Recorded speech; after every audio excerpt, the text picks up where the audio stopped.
to promote white nationalism. And listen to what CNN's Don Lemon recently said about the president's use of the very phrase, Merry Christmas. This is a line that we have heard from Donald Trump many. Why does he continue? This is a dog whistle to the base because no one has ever stopped saying Merry Christmas. You know, I forgot to bring my dog whistle. I usually have that on my radio show to blow whenever I hear that phrase.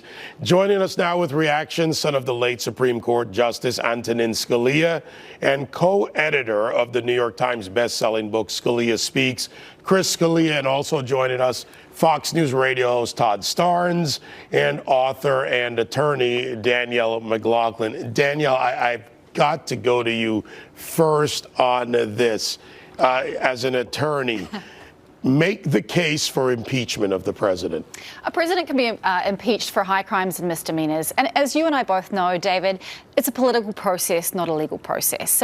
But it requires a chargeable crime. It requires here in the United States, it requires that. A high crime or a misdemeanor. It has become, I think, the public expects the level of proof that you would see in a criminal offence. We need half of the House. We need 2/3 of the Senate. Even if the Democrats take back the House in 2018, I actually still think there's a pretty low chance of it happening.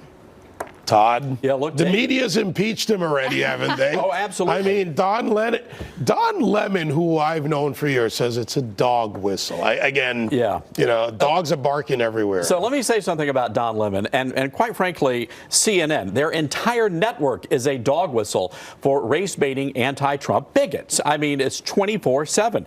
They really believe that Merry Christmas is a dog whistle. It makes me wonder what they think the words ho, ho, ho would be code for. But look, I want to go to this idea that Christmas is somehow, inclusive. Is that really true? Because you don't hear them talking about, well, Ramadan really needs to be more inclusive.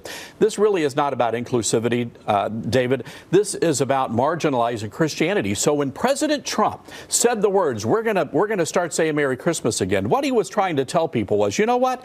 I understand the true meaning of Christmas. Jesus is the reason for the season. That was the message that the president was trying to convey. All right, Chris, let's bring you in on this because